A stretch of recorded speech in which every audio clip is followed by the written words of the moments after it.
Morning, everyone. Boker Tov.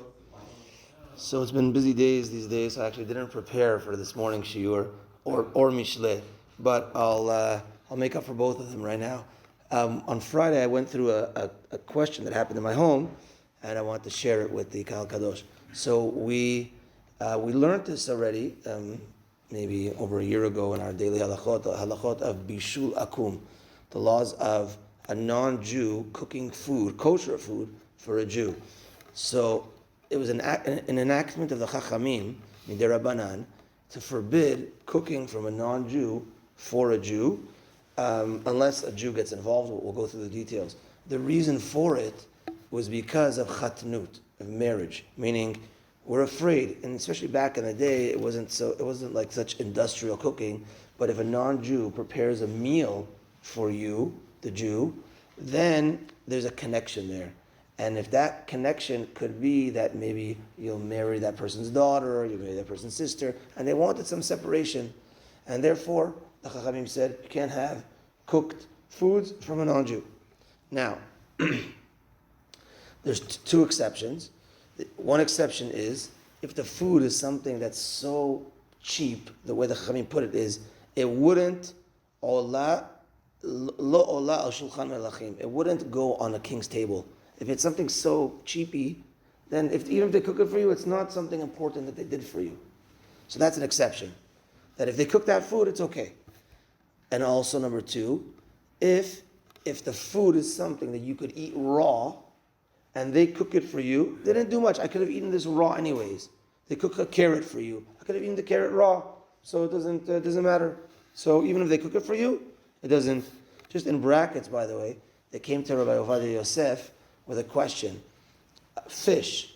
So he says, fish, it's olal shulchan melachim. It goes on a king's table, and you can't eat it raw, whatever. He said, well, nowadays people eat fish raw, sushi.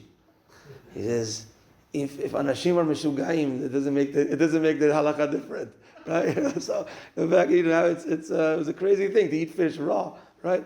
Okay, what the halakha is with that, we'll leave that for the side.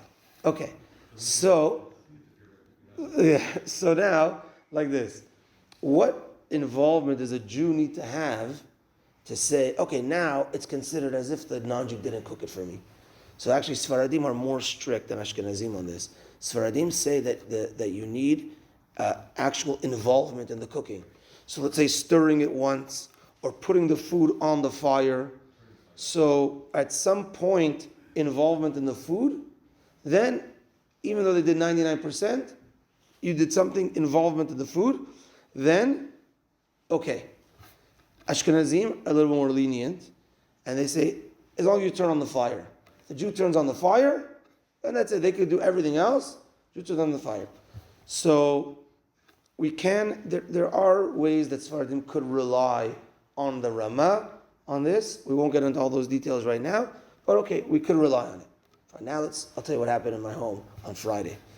So we have a new cleaning lady, and ideally, just in general, try to make it that cleaning ladies don't cook, because you can get into these type of problems. They can prepare all the food for you, but if they now start cooking, then you can get into these issues.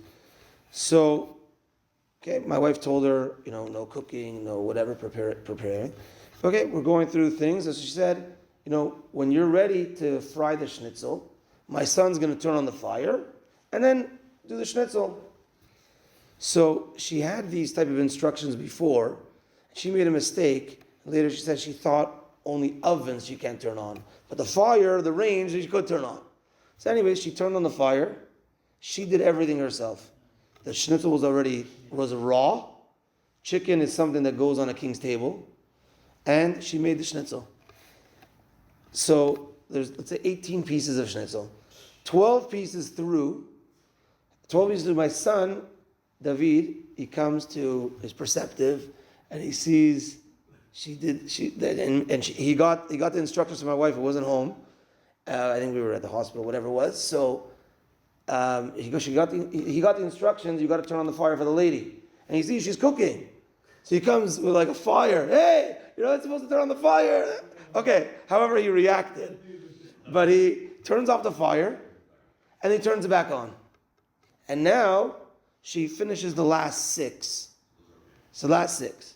So the last 6, so now, Abba, what do we do? What's going on? What's happening? So, from my knowledge, first 12 are not good. She did it completely. First 12 are not good. Last 6 are good. Okay. Now, little question. Can a katan, my son David's not bar mitzvah yet, can a katan do the fire? Yes. Halachah, yes. Katan, a lady, Jew, fine. Now, the thing is, my son didn't realize or whatever, those 6 got mixed in with the other 12. Now we don't know which ones were the 6 after, which ones were the 6 before. And now it's a question. There's a majority, call it the non-kosher ones. Minority, so I'll tell you the full story. So when I got the whole question, I needed to speak to Rabbi Chabusha about something. So I called him up. I told him this question also. So he says, this question sounds like one of the questions on the Rabbanut test, on the rabbi's test that we had to go through. So he says, to be honest, I don't know at that point. Once it's mixed, I don't know 100%. But he gave me an advice. I called Rabbi Aaron Troy. Rabbi Aaron Troy is very, very close to Rabbi Shlomo Miller and the Kollel Avrechim. And he basically takes the phone calls and he basically answers 90% of the calls. And once it's something more severe, he brings it to Rabbi Shlomo Miller. So I called him up. And he called me back, and this was like at 3-4 o'clock on Friday. And he said, we go through the whole thing, and he says, I'm not 100%. Maybe there's some room for leniency. Now, also in brackets, the Rashba, Rabbi Shimon ben Avraham from Spain, he gives a leniency, and Rav Moshe Feinstein also in our times gives another leniency. But the Rashba's leniency we don't go with. The Rashba's leniency is, if it's your shivcha, if it's your servant, and she does it for you, then it's okay. Because you're not going to marry her. You own her. She works for you.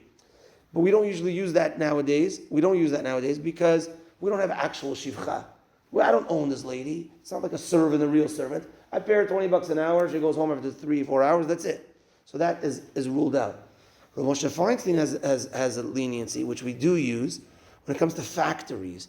Let's say factory tuna fish, or we still try to be machmir, but if a non-Jew cooked that food in a factory, they don't know me. How am I going to marry them? How am I going to have any connection to them? So that type of cooking is okay. Even though you might say in a restaurant as well, the guy's behind the counter, I don't see the guy in the kitchen, we don't go with it. We still need the fire turned on, etc. But in the factory, fine. So Rabbi Aaron Troy told me, I don't see a leniency here. But he said, call Rabbi Felder. Rabbi Felder is the head of the COR. He's also the head of Shomer Shabbos, Shul, Tamid Chacham. Call Rabbi Felder. Speak to Rabbi Felder. Huh? All this for some chicken, right? Well, listen. So, and I also, you'll see, I didn't think out of the box on this one, you'll see. So Rabbi Felder, I go through the whole thing. And he says, in the meantime, I actually called Rabbi Hassan, the Rosh Kollel. He didn't answer. So I called Rabbi Felder, and we go through the whole thing. And he says, I don't see a leniency here because also the majority is not kosher. If the majority was kosher, now let's pause. If the majority was kosher, right? So mideoraita from the Torah, you need rov kosher, you need majority kosher. So he says that could have worked. And then I asked him if majority was kosher, but does that mean I could only eat 6 out of the 18? Because I know 6 were kosher. Now I have a doubt on each one. He said, no, you could even eat all of them because each one is majority kosher. There's opinions about that. So now, but in my case, it wasn't. So Rabbi Felder says, I think that, the whole thing's not kosher. And he even reminded me that you have to do hagalat kelim on the vessel. Even though it's midirabanan, the vessel itself, the frying pan itself, needs to be kosher. Fine, it is what it is. Fine. Happened to be, even though it was late, I had to drive to shul for something. So I hop in my car. I told my wife, honey, okay, kapara. And I'm driving to shul. I pull out to shul. He called me back. He says to me, Rabbi Felder calls me back. And he says, I might have a leniency for you. Give me 10 minutes to figure something out. It's okay. So I thought, he was asking for Shlomo Miller. He's going to call. No, I'm sorry. So sorry. Right before this, at home, he says, give me 10 minutes. And fine. So he's like, I'm driving to shul. He said, give me 10 minutes. I'll try getting something. Said, but are you home? I said, no, I'm not home. Okay, because I'm going to be at your house soon. I said, okay, I'm going to turn around. I said, what, does he need to look at my oven? Does he need to look at the frying pan? What piece am I missing over here? Said, okay. So he comes to my house. He pulls out a whole tray of chicken schnitzel.